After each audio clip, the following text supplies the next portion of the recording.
Hey guys, how's it going? It's Danconia and welcome back to the Overwatch League Roundup 2020 Countdown Cup APAC results. So we have had both of the Countdown Cup tournaments for this week, the one in APAC and the one in North America. Our final tournaments ahead of the overall playoffs in the last 2 weeks of regular play in the Overwatch League season. We are really getting to the crunch time now, and some teams are going to step up, some teams are going to fall by the wayside. And this APAC tournament has been, it's been interesting, but it's also been kind of predictable as well, in my opinion. So let's take a look at what's happened in APAC. We're going to split this up into APAC and NA. The NA video will be coming up a little bit later on today, because basically I've got 5 Overwatch League roundups that I need to do in 3 days. So today you're going to get the 2 results videos. Tomorrow you'll get the 2 Team of the Week videos, and then the next day you will get the preview of next week's fixtures, which is going to be a bumper video because there are a lot of fixtures ahead of next week. But let's take a look at this then, and we started off on the Saturday with London Spitfire taking on the Chengdu Hunters. Now, everyone, say it with me. What do we do when we take on the Chengdu Hunters? We don't get drawn into the game of Chengdu. What did London Spitfire do? They got drawn into the game of the Chengdu. They got drawn into the Chengdu zone, didn't they? Well, there's been 2 comps going around at the moment. Double Barrier with Orisa Sigma, and then the Winston Zarya or the Wrecking Ball Zarya. Generally the Winston Zarya at the moment. And London have looked competent on the Orisa Sigma, and they've looked decent on the Wrecking Ball Zarya, but on the Winston Zarya, they have looked pretty darn awful. Chengdu Hunters wanted to run this comp, and so they did. They actually subbed in Elsa, the normal off-tank player of the Chengdu Hunters, on the Winston. He's clearly been grinding it for a little bit, and it shows. He looks actually pretty darn good on the role, and I'd like to see more from him at some point. But London Spitfire, they had the option to run the double barrier, but they didn't. They ended up running the Winston and the Zarya. But that's J-Max Winston. And I don't think there's a worse Winston in the league, to be quite honest with you.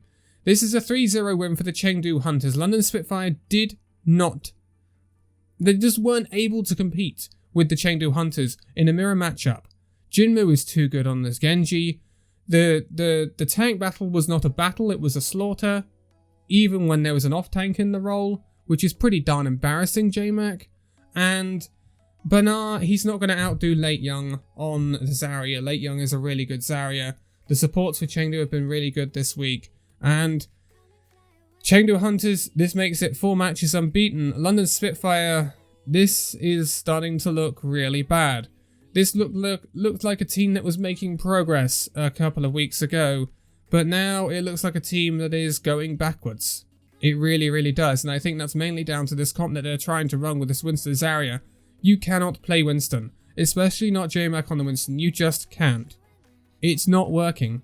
You've got to make a decision. You've either got to play J-Mac on something that he is competent at, competent is being nice, which is either Reinhardt or Orisa, or, this is my personal opinion, you need to play Jihan.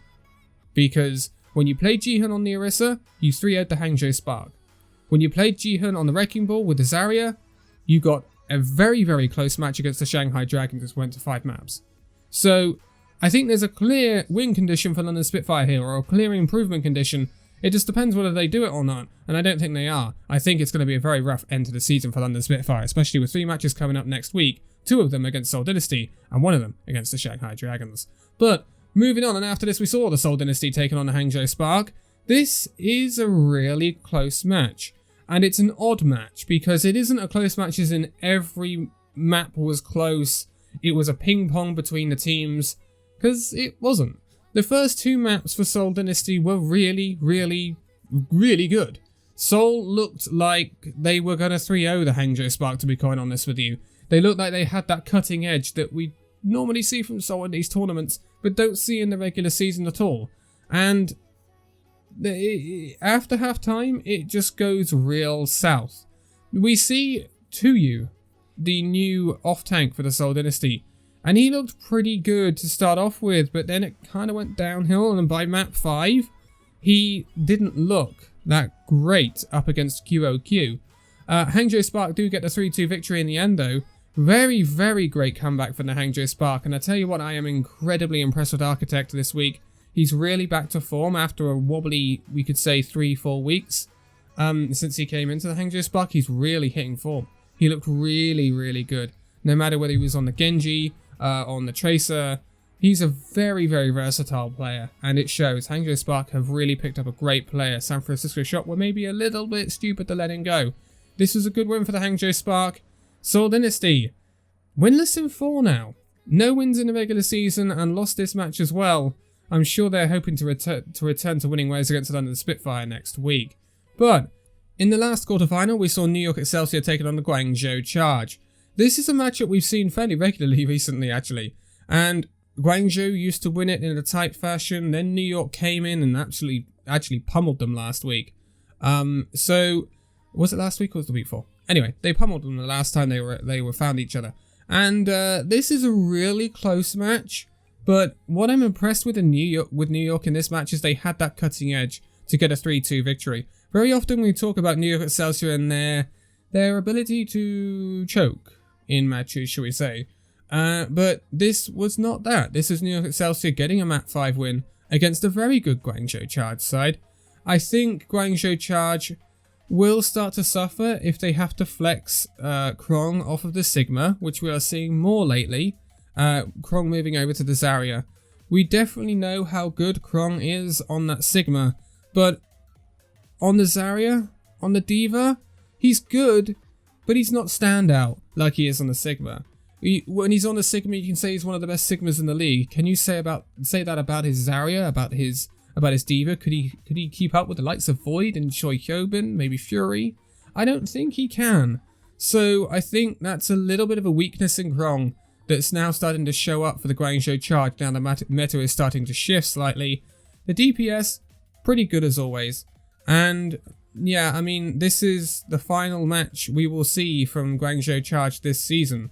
They will not be playing for the next 2 weeks, and they will join us again for the playoffs once they come around. They have played all 21 of their matches. So it's a disappointing note for the Guangzhou Charge to finish on. They could have got a few extra wins on the board, which would have been valuable to them. But yeah, it's not a massively disappointing loss for Guangzhou Charge, but I think they're now starting to come up ever so slightly short against the likes of New York Excelsior because of the slight shift in meta. But this set up these semi-finals. The first semi-final was between the New York Excelsior and the number 1 seed Shanghai Dragons. And I tell you what, this is interesting, and not because it's close. This is because Shanghai get a 3-0 over the New York Excelsior, and I did not expect this. So Shanghai, they have been the best team in APAC pretty much all season. The only blip I can think of was when in the very first match they played this season, when they lost 3-0 to the Chengdu Hunters. That's the only blip I can think of for Shanghai right now. The other matches have been really close, and apart from that, they've been dominating. And they certainly deserve to be amongst the teams talked about as being the best in the world right now. But this performance against Excelsior, again, was something else. And something we haven't seen from Shanghai lately is the Genji. Because we've been worried about the Genji with Shanghai. It's been their one weakness. Fletter hasn't looked great on the Genji. They've been going to more Tracer Sombra, which is kind of bled into other teams, even in NA now, that are trying to run this Tracer Sombra and getting some success with it. Shanghai have had a lot of success with it, and they've just kind of stuck 2 fingers up to the meta and said, we're not playing Fletter on the Genji, we're just gonna run what we think's best, and they've kind of been rolling with it. They didn't do that though. They decided to put Fletter back on the Genji, and he, I think, had one of the best performances I've ever seen Fletter have. And I think it's some of the best Genji play I've ever seen from Fletter. He was actually darn good. everyone has been good for the Shanghai Dragons this week. Everyone has been good. From Luffy, who's now in on that flex support role instead of Izayaki, all the way to Lip and Fleta. This team is quite something right now, and we'll be talking about them again in a minute because they obviously proceeded to the final with that 3-0 victory. But who would they be facing? Would it be the Hangzhou Spark or the Chengdu Hunters? Chengdu Hunters coming into this off of 4 matches unbeaten. Hangzhou Spark coming into this after their first win in the playoffs ever.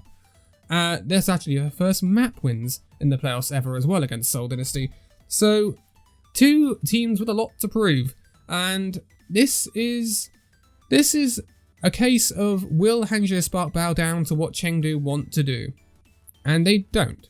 This is a 3-1 win victory for the Hangzhou Spark. It's fairly tight. I was a little bit disappointed that the Chengdu Hunters didn't run Elsa on the Winston when it started to go a little bit pear-shaped. I thought they might do that. It looked good against London. He looked good against London. He looked like he was really competent with the mechanics of Winston, knowing when to get in and get out. So I would have liked to have seen that, but instead we saw 8ing. It wasn't too bad. Jinmu in this match though was pretty absent for the first time in quite a while. He played a lot of Sombra. He didn't look like he was himself, to be quite honest. I would have preferred to see him on the Genji. Hangzhou Spark played a lot of Sombra Tracer, Sombra Genji with Architect and Godsby, and they just looked better, especially Architect. Architect has been fantastic during this tournament so far, and Hangzhou Spark did come out on top, obviously, and they deserved that win. Gujray looked great, QOQ stepped up, and it's nice to see that the supports, especially Mika actually, alongside Bebe, really did quite well this tournament.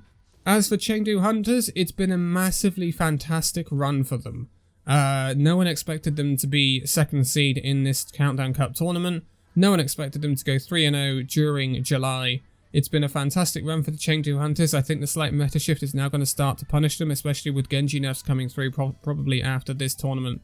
And yeah, I think we will see what happens with Chengdu Hunters. They are not going to feature for the next 2 weeks. They have finished their season. They've played 21 matches. So we won't see Chengdu Hunters again until the playoffs. What seed they will get, we don't know right now. They are currently bottom seed for Asia. They could be bumped up by London because London have got a very tough schedule coming up. And they could end up being bottom seed instead of Chengdu. But my bets would be on a London-Chengdu qualification match right now. It all depends on how London and Seoul do up against each other, because those 3 matches will be crucial in determining who will be the teams to go head-to-head in that bottom 2 match, because it could be Seoul Chengdu, it could be London Chengdu. It's up for grabs, really. It's up for grabs. But Chengdu will be in that qualification match without a doubt. Moving on though, and in the final we did have it set up between the Hangzhou Spark and the Shanghai Dragons. It is first to 4 in the finals, and Shanghai Dragons want to get their title back from the Guangzhou Charge. Shanghai last won it in the main melee when they beat Seoul Dynasty 4-2. Hangzhou Spark looking for a first win, and this is a very tough place to find wins these days. Shanghai Dragons, they are playing some god-tier Overwatch right now. The communication, the team play is off the planet. It really, really is. It is absolutely crazy what this team can do right now. This is a 4-0 for the Shanghai Dragons. The Hangzhou Spark, they weren't even playing that badly. There is no one in APAC that can match the Shanghai Dragons right now. There is no one. Not a single team. It is bonkers what this Shanghai Dragons team is doing right now.